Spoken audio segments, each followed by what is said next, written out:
Welcome to Center for Spiritual Living, Port Angeles, and our Talk Thursday. So glad to have us all here together again on this beautiful fall evening.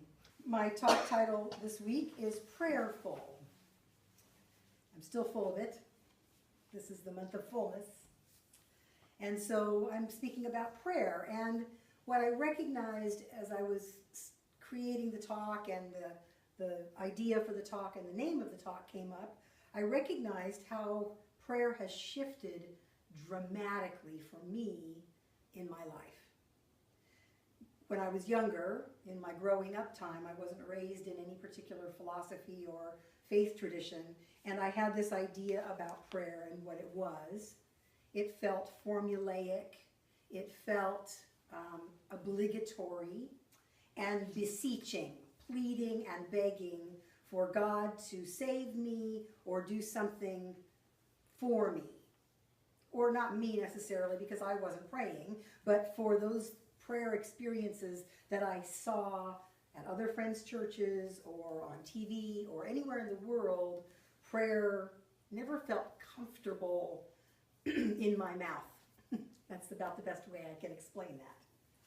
So when I discovered this philosophy, Science of Mind and Spirit, and I started to learn about a different idea of prayer, I was so filled with gratitude in my heart, in my soul, because it was a very different idea.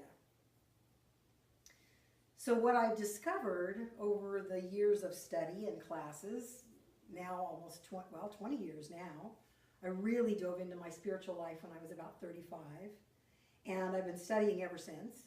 Now I'm 55. So for me, prayer is not supplication to something outside of us. It's not seeking something outside of our own experience or outside of us to ask for. It's not beseeching or bargaining. A lot of people have said there are no atheists in a foxhole. You know, oh, please God, if you save me, I'll commit my life to you and I'll give all my money to the church if you'll just, not let me die. And I've had moments where that has been a little bit more of what my prayer sounded like. If you pull me out of this, whatever this is, I'll give myself over to you.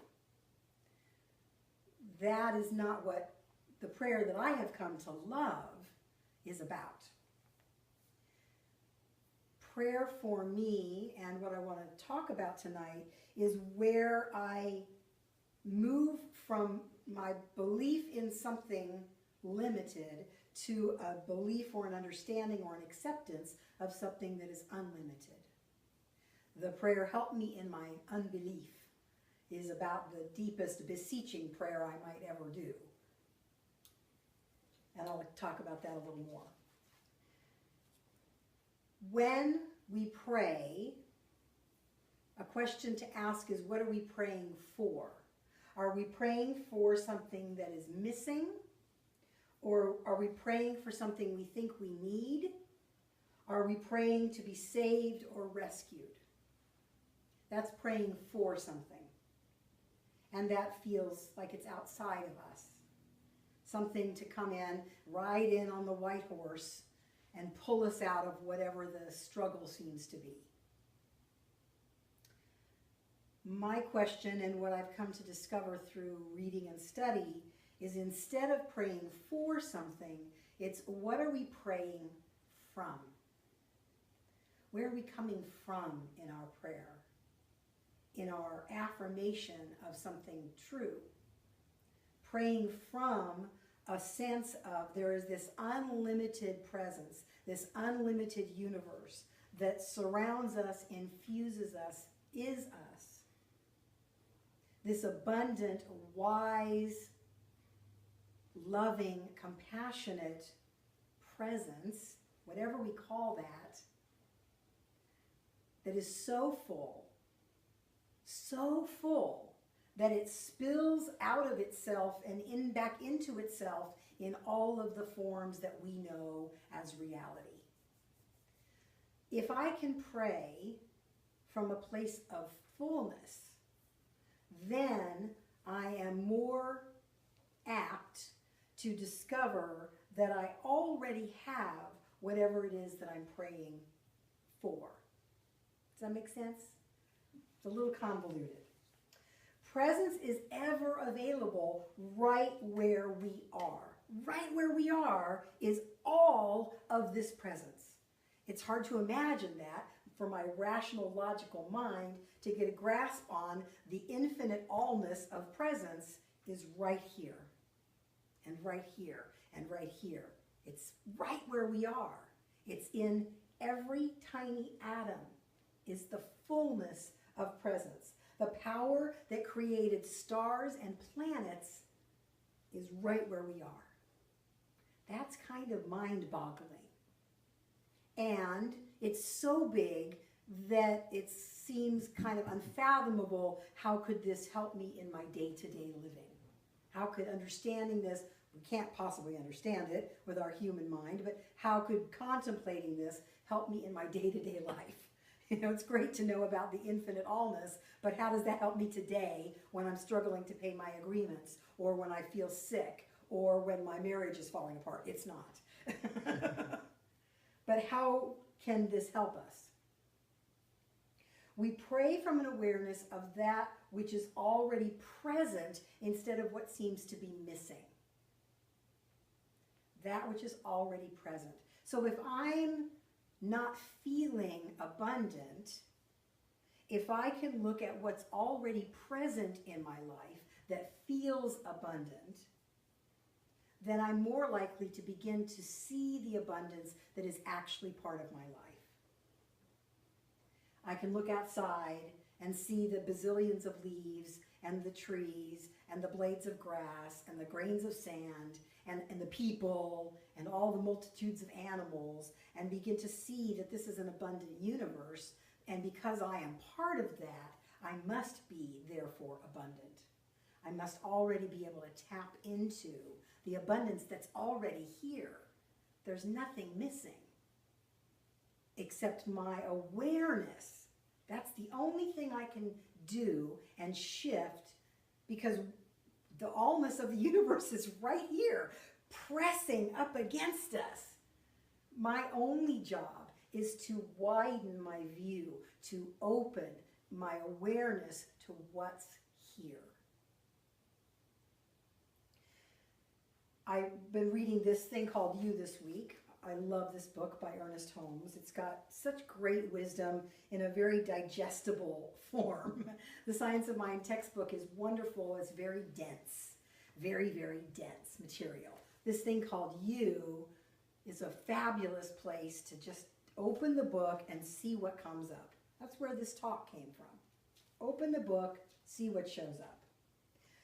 So from this book, a quote says, always become a master of your thinking. He says, always do this with a sense of union with good. For you have not been left alone to fight a losing battle or contend against powers of evil. You have been left alone to discover your real nature. That as an individual, you may consciously unite with the law of life and the presence of good. This infinite presence so loves us that it doesn't dictate our every thought and move. It leaves us alone to discover our conscious union with life and with the law of good. It so loves us that it created this amazing mind we have and this amazing intuitive ability within us.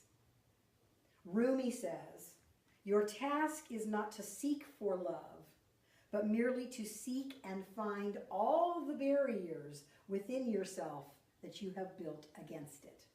It's the same exact idea that Ernest is talking about.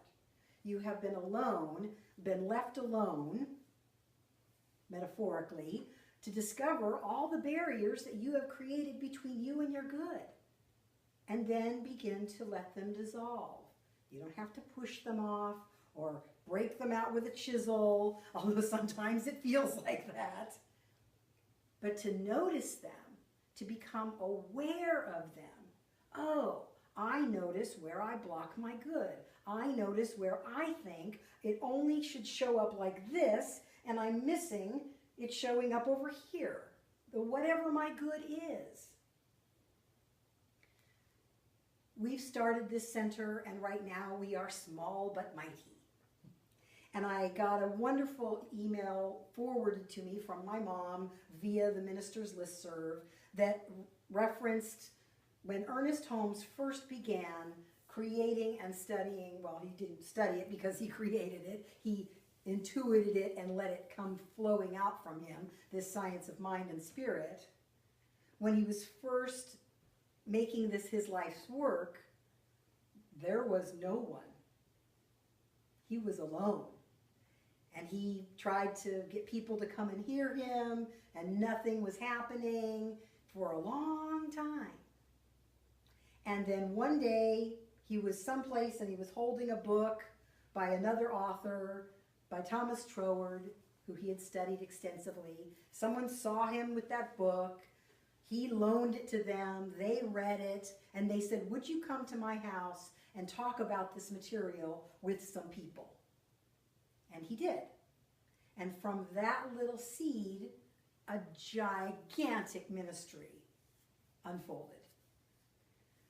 And I can imagine Ernest sitting in his house, wanting to talk about this wisdom that was coming through him with nobody around, nobody present, and feeling defeated, and yet, continuing forward, continuing with his vision, saying that if I'm going to talk about this material, I have to stay with this material. I can't just give it up at the first signs of it's not working the way I thought it would. To stay in principle, not in fear. Prayer for me is aligning with the good that's already present, aligning myself with the good that's already present. And there's a lot of ways to do that. Meditation is a great way to align with that which is already present, to begin to open up to a broader view. When we meditate or chant, there are a lot of practices, I think, in life, artistic endeavors, that help us do what I call finding our center point, finding that calm, still place that's within all of us, that's available to each of us. That's when we begin to align to something bigger than our limited thinking, our own stories about how life might be looking. We can also take inventory of our thinking. As Ernest says, we can become a master of our own thinking. We have to be willing to take inventory of our thinking. The other day I got up and my back was sore. And I got to decide if I was going to focus on my sore back, which is, 2% of me, or am I going to focus on the 98% of me that feels just fine? Do I focus on the hurt, or do I focus on the health? And this goes for anything. I was with someone today who said, I have no money. She's got a fixed income. She gets a check at the beginning of the month. Now it's, towards the end of the month. She had some unexpected things. And she says, I have no money. I said, you don't even have a penny? She said, no, I don't even have a penny. So I reached in I happened to be in the car, and I reached in my little coin thing in my car, and I pulled out a penny, and I said, here, now you have a penny. And she has a home. She has a roof over her head, she has a bed, she has food in her refrigerator to last her to the end of the month, she has nice clean clothes, she has a spectacular view where she lives, so she's rich, she's abundant. But her mind keeps saying, I have no money. So I encourage her gently to see if she can look at it and begin to shift her thinking in a new way. Totally unfamiliar concept to say, I'm choosing to spend my money elsewhere instead of I can't do that because I'm broke. Took me a long time. Constant awareness, consistent practice, consistent catching myself when I would claim my lack instead of my good. So it's a practice. And it doesn't matter how long we've been doing it or anything, we all get opportunities to be reminded that this is a practice that is a lifetime practice. We can begin to become observers and become aware of what we're thinking and doing in our life. That's where we can make a difference. That's where we can begin to pray from. I am knowing in this very moment that I can become aware of my own thinking. I can notice where I am speaking limitation and notice where I'm speaking abundantly. I can just do that without judging or criticizing myself, but just going, wow, yeah, there it was again. There was that pattern again that I was doing. And then I can decide. Then I can choose what to do with that information. If I'm not even aware of it, I have no choice. So what are we focusing on? Are we focusing on the 2% that doesn't feel good or the 98% that feels good? That's a practice. Just that little bit. I notice that often I think I know how my good is supposed to show up. It might be for you too, but maybe not. Maybe I'm the only one. I get an idea about something that's going to happen or how I want to do this or that or the other thing. And I think I know how it's supposed to look and how it's supposed to show up. And often it is completely different. When I can allow my good to show up however it will, it does. When I think it only gets to come through this narrow little funnel, the universe is pouring a lot of good my way, but that's a narrow target to try to hit. So my job is to continually open up to what's another possibility, what's another way, what's another way, what's another way. Continue to stick with, despite all odds, the intention, the vision, the whatever it is that is pulling us forward, and let the how be in the hands of this infinite presence that knows infinitely more than I do. I know a lot. I'm very smart.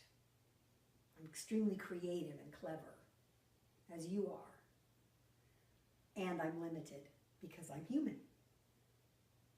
And yet I can connect with that infinite presence that is also me, is also you. We can connect with that and discover something else. Discover, oh, that's how my good is showing up. Wow, what an awesome surprise. And as some friends of mine and I say, how usual. It's never really a surprise that our good shows up. It's just always curious the way it shows up. So are we open to receive our good in whichever way it shows up? Or does it have to come through this narrow funnel?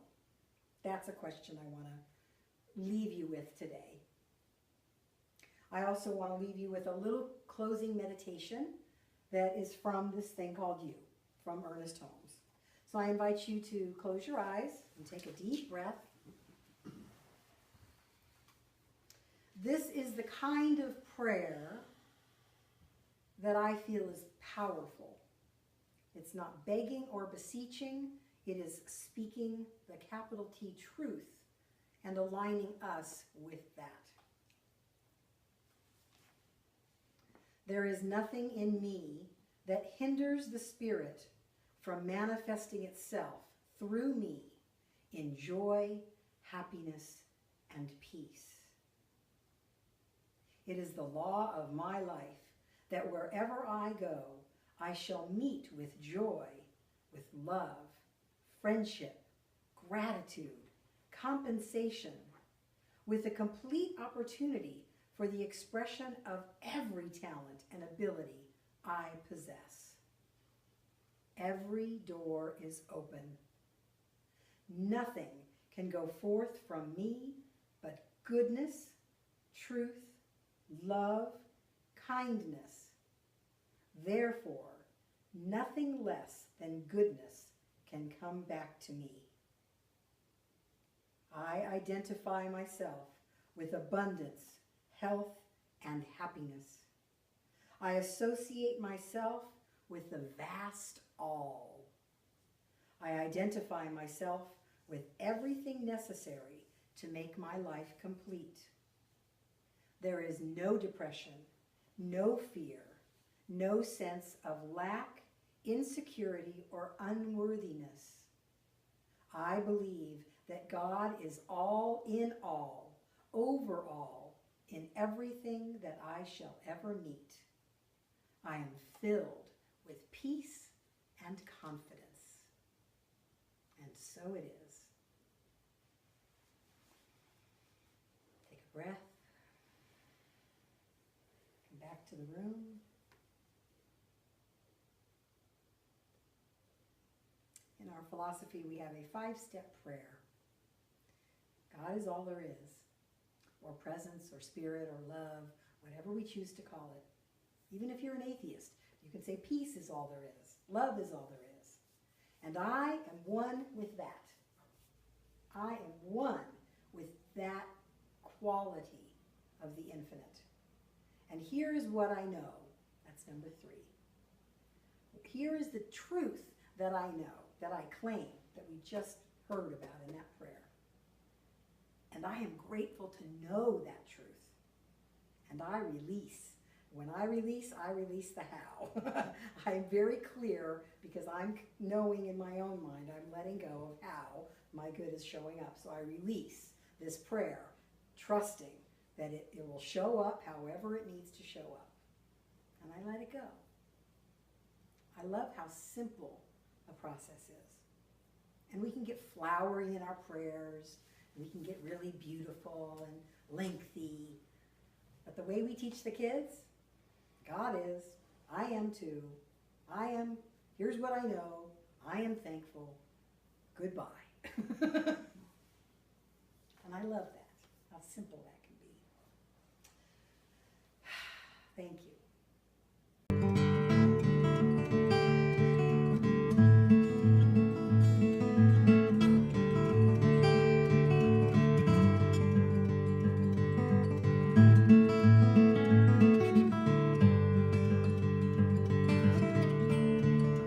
Welcome to Center for Spiritual Living, Port Angeles, on our Talk Thursday evening before Halloween. Ooh, spooky. It is my pleasure to be here with you this evening on this beautiful fall night. Our announcements for this week are Fun Day Fridays coming up. We don't have anything this week on the 28th. We're letting people do whatever they're doing for Halloween or Harvest Festival stuff. But on the 4th of November, we have our Goofy Awkward Dance Party from 6 to 8 p.m. On the 11th of November, we have our No Moon Drumming from 3 to 5 p.m. in the afternoon.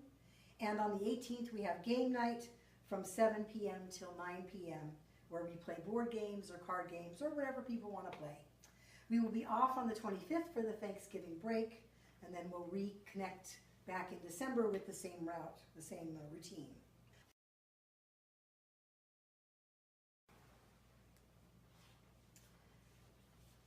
When I thought about the topic for tonight, Fright-Full ties into Halloween, but it also ties into some other things. And there's a song that I like that I would like to share with you this evening. It's by Alanis Morissette. She wrote this song after a very pivotal journey that she took to India, and she became aware that she got to say thank you to everything in her life. And so that's the name of this song, is Thank You, and I'm going to share that with you tonight.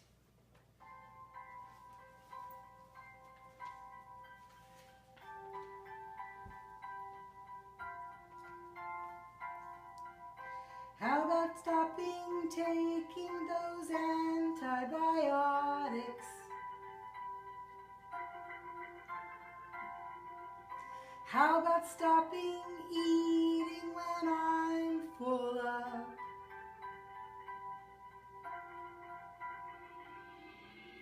How about them transparent negative topics?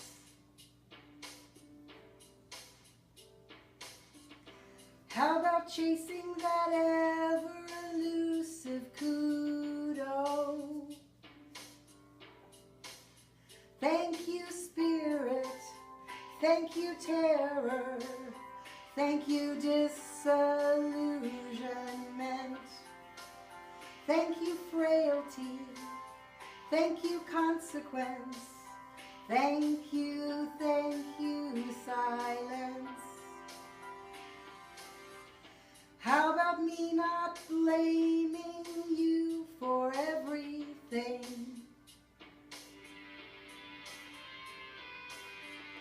How about me enjoying the moment for once? How about how good it feels to finally forgive you and me? How about grieving it all one day at a time?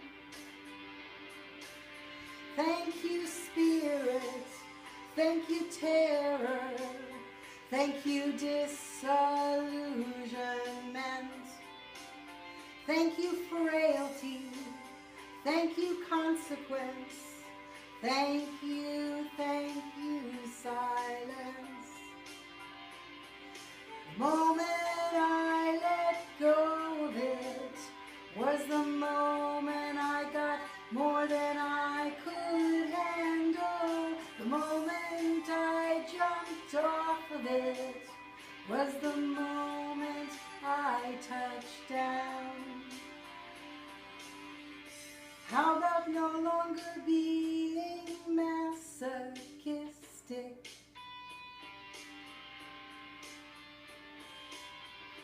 How about remembering our divinity?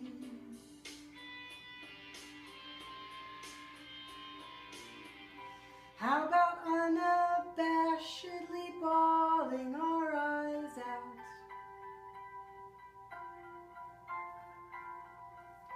How about not equating death with stopping?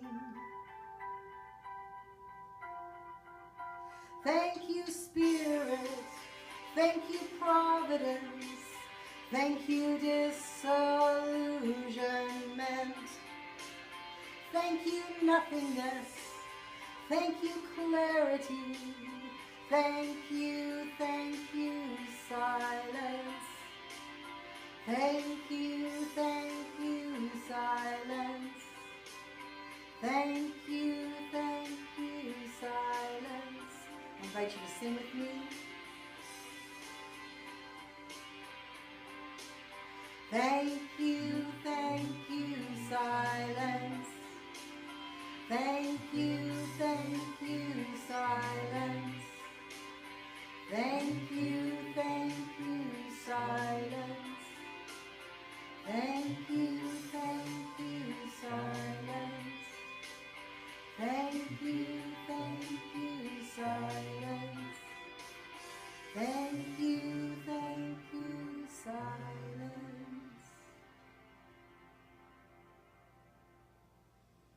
So our talk tonight is Fright-Full. I originally had Fearful, but because it's around Halloween and we have lots of frights that go on in Halloween time, I like Fright-Full. So one of the things that I looked at in this idea is that we love to be scared. There's something in our human nature where we love to be scared. We go to scary movies, we read scary books, we love the suspense that happens, that tension between waiting for something to happen and then it happens. I think we love to be scared when we choose it. I'm going to go to this movie on purpose. I'm going to read this book on purpose, knowing that it's going to terrify me, that it's going to be scary. I don't go to a lot of scary movies. I like suspenseful movies, but there's something in our nature where we like to be scared. I mean, look at all of the haunted houses that are all across the country at this time of year, where people purposely pay a lot of money to go in and be terrified, to be frightened. So when we choose it, we like it. There's something, the adrenaline rush or something about it. My mom and I this last year willfully and purposefully jumped out of a very good airplane. We paid money to jump out of a perfectly good airplane, to be terrified. We chose that. So I think there's a part of us that likes to be scared, but we don't like to be afraid. I think there's a subtle difference there. Being afraid is when we haven't chosen it and we feel this feeling. My little brother, when I was younger, used to jump out at me and scare me all the time, and I didn't like that kind of being scared. I felt afraid in that moment. He was very lucky I didn't punch him in the face because I didn't like that. But I think we like to be scared. There's something in there for us. And this time of year, Halloween, has this sort of reputation of having all of this frightful stuff go on. You know, it's the night where there's the demons and the ghouls are out roaming around in the world, and we do all these things from historical perspectives to keep us safe from the demons and the evils in the world. I did some study and research this week on Halloween and what it means, and it was fascinating. There were sites that were Christian that said, we definitely don't do Halloween because of all these reasons. And yet, Halloween comes from All Saints' Day. All Hallows' Eve is the night before All Saints' Day, and it begins a 3-day observance of what they call All Hallowtide, which is the time in the liturgical year, the Catholic calendar, the Christian calendar, for remembering the dead. It's an extremely Christian holiday. So there were other sites that said, here's where it's come from in the Catholic Christian tradition. It's this time for remembering the dead, including saints, which are hallows. Those are the saints, are called hallows, martyrs, and the faithful departed. It's a time to remember our faithful dead. That's what Halloween is about. And the reason that we put on costumes and Bob for Apples all have these roots, and the reason we pass out candy, all of them have these roots in this particular time, and it also comes from the Celtic. And I never pronounce this correctly, Samhain, that's how it's spelled, but I don't think that's how you pronounce it. Celtic is a little different, so forgive me for my mispronunciation. But that particular time of year in the Celtic pagan tradition is all about closing out the season of light, summertime, and preparing for the darkness of winter. That's what that particular time is all about. And people would dress in disguise during this particular time because they thought that the evil spirits were roaming in the world, and they disguised themselves so that the spirits wouldn't be able to find them. I thought that was really interesting. So it was to trick the evil spirits. Oh, don't look over here, it's not me. I'm just a spooky witch. They would purposely dress up in scary costumes to fool the evil spirits. And they would pass out candy and treats to lure the evil spirits. They would actually leave them on their doorstep. Again, this comes from this deep historical root. We've transformed it into this big commercial holiday, but it comes from this idea of protecting ourselves from evil, but more than that, stepping out of this period of light and preparing for the coming darkness. Not darkness as in evil, but the way that our seasons go in the northern hemisphere. It is clearly much darker now than it was a couple of months ago when it was light up here until 10 o'clock at night. And the darkness, as we know from being on this particular piece of property, is very dark. So if we didn't have electricity or candles, I wouldn't want to go roaming around into the woods. It's dark out there, and who knows what lurks out there. They really honor in this tradition of both Halloween and Samhain and the Dios de los Muertos in Mexico, which is very Catholic tradition, which is the Day of the Dead, a deep honoring of our departed, that we really honor those that have gone before us. In Mexico and other places that celebrate Dia de los Muertos, they go to the cemetery and they bring flowers and a picnic, and they picnic on graves of their beloved ones to say, hi, we're here, and they catch them up with all the news of the day. It's a wonderful family event for honoring those ancestors. They talk about the idea that death is no barrier to love, and that every ending brings a new beginning. I like this idea a lot. I think when we talk about fear, this time of year brings up more of our fears because we're starting to move into the holidays. And they are rife with so much potential for angst and upset and fear because a lot of people have challenges with family members or finances, and there's all this expectation around what the holidays are supposed to be and look like, and that can bring up a lot of fear. But everyday life is filled with stuff that can have us be fearful. I'm looking for the right housing. I'm looking for my job. I'm looking for a mate. I'm looking for financial security. I'm looking for whatever it is. And if I don't get it, I feel a little angst or fearfulness. I did some study this week about how can fear help us. How can fear, if it's here, if it's part of what we are as humans, is this sense of fearfulness.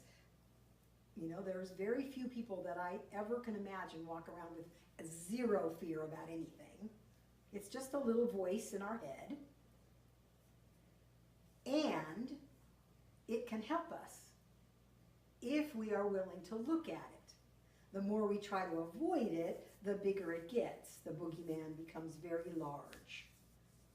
But if we can face it and really look at it, it can be our greatest teacher. So some of the research, there's a lot of information on how fear helps us. They talk about evolutionarily, if we are fearless, we're probably going to get eaten by the lion because we're going to go blithely wandering around in the savannah, and the fearful person is looking around like, oh, look out for the lion, and they might actually catch, somebody said 99 times out of 100 they might be wrong. There's no lion there, but that one time they're probably not going to get eaten. But the person who has no fear, blithely wandering around, they're going to get eaten for sure. So their line is going to die out. So fear is part of what has helped us as human beings to evolve, becoming aware of potential possibilities that might harm us. So fear, in all of this research that I did this week, can be a positive force. It can be a sign that you're doing something important to you when we feel that little bit of fear. It can be a sign that something that we're doing is really important to us. And so the fear might be, well, if it doesn't work, because this is important to me, well, then what? It can also indicate you're learning something very new. I vividly remember when my husband and I were taking tango classes. Tango classes. There's not a lot threatening in a tango class, right?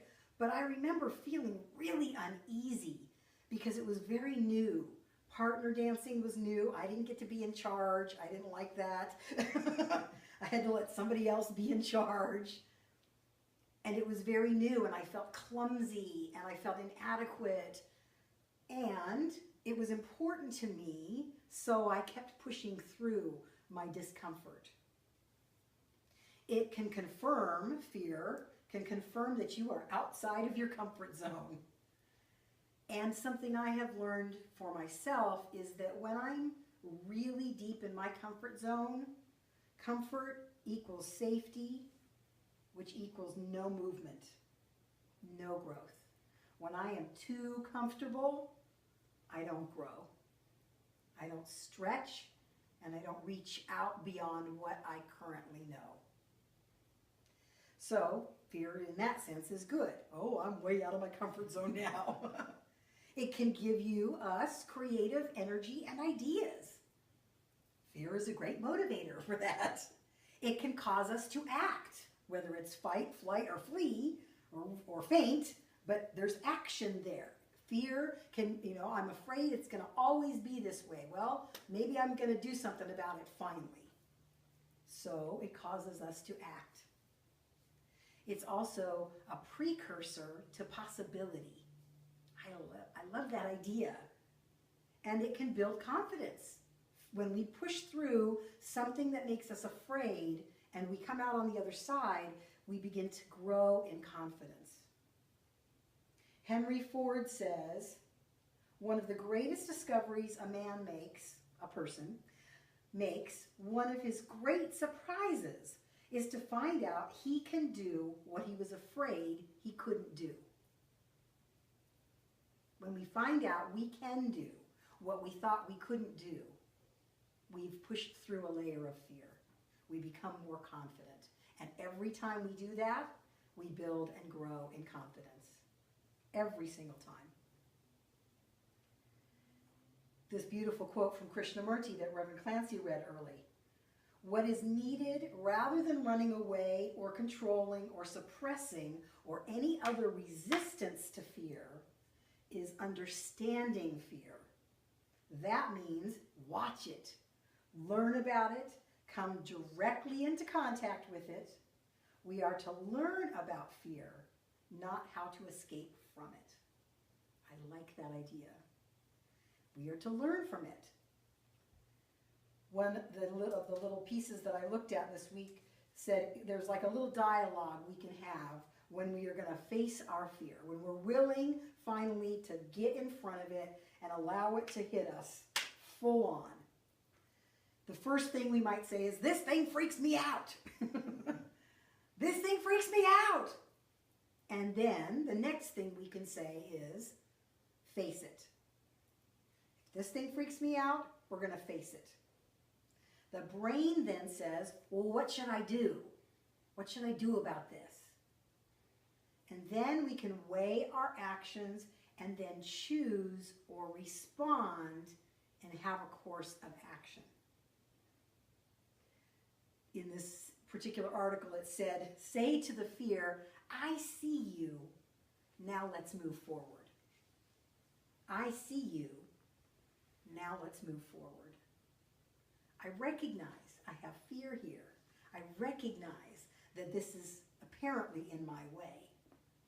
And I hear you, that here's a bunch of bad things that might possibly happen, and we're going to move forward anyway. So we're acknowledging it, recognizing it, not trying to use force or resistance to push it away, but choosing to move forward anyway. Rosa Parks, she says, I have learned over the years that when one's mind is made up, this diminishes fear. Knowing what must be done does away with fear. Making a choice diminishes the fear, removes some of its press or its power from us. One of the articles said, love your fear. It really wants our best, however irrational it seems at times. Our fear is trying to protect us. It thinks it knows what we need to do to stay safe. Stay in the cave. Don't go out there. There's monsters. Don't stretch. Don't push yourself. We can say, yes, I hear you, and we're going to do this anyway. I came across this little bit, which just was fascinating to me.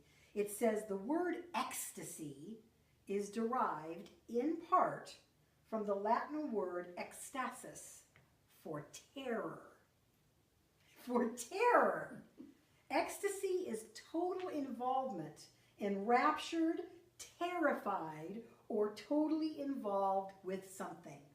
So that's one reason that explains why we love these scary movies and these scary books and all this stuff that scares us. It gives us a form of ecstasy, total involvement with something, even if we're terrified. I thought that was really interesting, that this sense of ecstasy contains within it this terror. When we speak about God and our relationship to it, when people have had what they would call, what do they call it? My words aren't working right now, but an enlightened experience, when suddenly everything disappears and they feel the oneness rush in. They call that the mysterious tremendum, the mysterious tremor, the thing that makes us terrified, frozen in our tracks. We can't move. It's so overwhelming. And yet it's lovely to have that experience of presence so powerfully in us, and yet it's terrifying at the same time. You know, when we talk about the Bhagavad Gita, you know, when Krishna shows up and shows himself to Arjuna, Arjuna falls to the ground in terror. It's too much. I can't take it all. All of this presence. It's too much. Go back to the way you were as my chariot driver. I can talk to you then.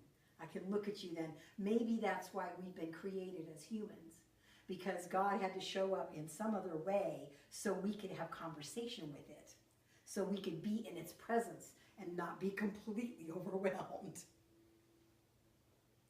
Thich Nhat Hanh says, fear keeps us focused on the past or worried about the future. That's true. He also says, if we can acknowledge our fear, we can realize that right now, we're okay. Right now. Right now, today, we are still alive, and our bodies are working marvelously. Our eyes can still see the beautiful sky. Our ears can still hear the voices of our loved ones. Right now, not the past or the future. Right now, I'm okay. Let's just say that together. Right now, I'm okay. Right now, I'm okay. That helps me when I get caught in fear, when I can step aside from those past and future constructs, how it's always been or how it might be. Right now, I'm okay. In this moment, all is well. A little ditty that my mom sings. Some of our biggest fears are death, public speaking, and I think separation. I think this sense of separation from ourselves, our sense of separation from others, and our sense of separation from spirit is one of our biggest fears. I know that when I'm having a challenge with someone, the idea that I will be separated from them by this challenge is very upsetting to me, very terrifying for me. Brings up fright and fear that this challenge we're having could create such a rift between us. And so I do everything I can to clean those up quickly, because I don't like that feeling of separation from me and those I love. I'm going to invite us into our closing prayer tonight. Before I do our prayers, I just want to go back to some of the things that fear can do for us. To remember that fear may be an indicator that you're doing something new, something unfamiliar and important to you. That it can give you creative ideas and energy. And it can build confidence. The more we're willing to push through each time fear comes up and say, yes, I see you, yes, I hear you, and we're doing this now. We're going forward now. That every single time, like building a muscle, we begin to have more facility with that. So that's my invitation this week. Notice when the fear comes up. This isn't going to work. How's that going to happen? I can't see this coming my way. whatever the stories are that we're making up, whatever is frightening us, whatever the boogeyman is, I see you, boogeyman, and we're going to go forward anyway. I'm going to close with a couple of prayers from some friends of mine, Kate and Russell. They shared them with me one time in the car, and then I asked them to email them because they were so beautiful, and I couldn't remember them. And I'm going to actually read them back to back because they flow nicely into each other. And this will be our closing prayer. So I invite you to take a breath and close your eyes. Just sink into that place of receptivity. Oh Lord, let me not be freaked out by the apparent lack of perfect order, symmetry, and sequencing in my life. For I know that thou art the great choreographer, and hath thy thumb on the pulse of all that is. Help me to see thy perfection in all things, and to learn day by day that everything works out for the best in this best of all possible worlds. Show me a greater point of view, a point of view stronger than my doubt, greater than my anger, fairer than my judgment. I am not that which has happened to me. I am the wisdom, strength, and hope that has arisen from it. Show me the point of view of love and how I can recognize it and be healed by it, even in the midst of my chaos or my fear. And so it is.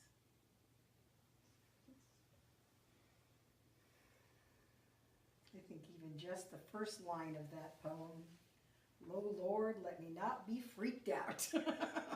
That's a nice little brief affirmative thing we can say. Let me know that everything works out for the best in this best of all possible worlds.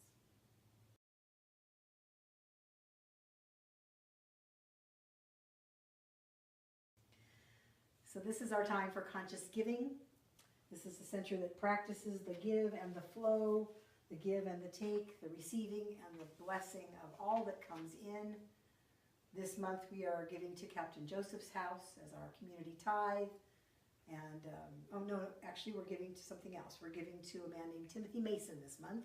And next month we're giving to Captain Joseph's house. So we've got some tithes to share. We're going to give to our pumpkin this week, our sacred pumpkin.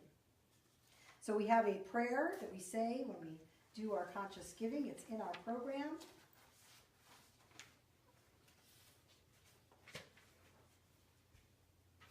If you have a gift you're giving, I invite you to put it on your heart or in the hand of your beloved. I am open to give. I am open to receive. I am grateful to be in the flow of life through and as